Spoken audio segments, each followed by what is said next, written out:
For this piece, my recording setup was a flute, my Shure microphone, Pro Tools, a toothbrush, and a backdrop sheet as a sound buffer. The toothbrush was used to create the percussion sound by tapping it on the head section of the flute.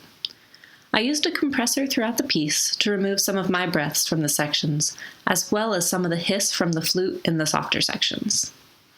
I also used a compressor to smooth out the strong dynamic change that occurred as the flute transitioned in between its registers.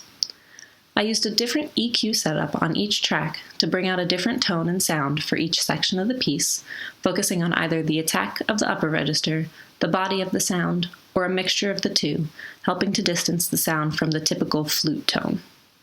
This separation of tone was also created by utilizing a pitch shift in the upper registers, rather than just merely playing it in the upper register. I also added a pitch shift down to the lower register to create even more pitch change. The reverb also changes throughout the piece by starting with a semi-wet sound that creates a feel of ambiance, and then by adding a wetter sound later on to the different sections to create a richer ambiance and the sound of a different space.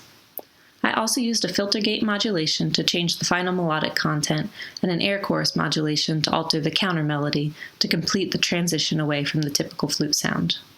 The piece was completed by a return to its original state, because I wanted to create a feeling of losing center and finding oneself again.